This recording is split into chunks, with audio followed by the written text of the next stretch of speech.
Փետրվարի 2-ին քրեական ոստիկանության Շիրակի մարզային վարչությունում ստացվել է տեղեկություն, որ Գյումրիի Գարեգին Նժդեի փողոցի բնակիչ 44-ամյա մի տղամարդ առանց համապատասխան թույլտվության տանը պատրաստում, շշալցնում, պայստավորում եւ իրացնում է տարբեր մակնշումներով կեղծ օղիներ եւ գունավոր խմիչքներ։ Ժամը 13:40-ին տղամարդը ձերբակալվեց եւ իր վարած ավտոմեքենայով հանդերձ տեղափոխվեց վարչություն։ Նա ընդունեց, որ իրավապահների տեղեկությունը ճիշտ է։ Շիրակի մարզային քննչական վարչությունում նախաձեռնվեց քրեական վարույթ իրացման նպատակով կեղծ ալկոհոլային խմիչքների շրջանառության կամ դրանք իրացնելու հատկանիշներով։ Զննությամբ տղամարդու բնակարանում հայտնաբերվեց մեծ քանակի կեղծ խմիչք, 492 հատ 1 լիտրանոց թանկարժեք օղի, 942 շիշ կես լիտրանոց կոնյակ եւ օղի, նաեւ 10 լիտր սպիրտ, 200 լիտրանոց 3 տարա, պատրաստի օղիով, դատարկ շշեր, պիտակներ, 5 արկղ խցան, օղի պատրաստելու համար նախատեսված սարքեր ու հարմարանքներ։ Տղամարդը տեղափոխվել է ձերբակալվածների պահման վայր։ Նախաքննության ընթացքում տղամարդը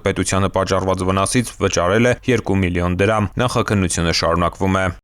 Ծանուցում հանցագործության համար մեղադրվողը համարվում է անմեղ, քանի դեռ նրա մեղավորությունն ապացուցված չէ քրեական դատավարության օրենսգրքով սահմանված կարգով՝ դատարանի օրինական ուժի մեջ մտած դատավճռով։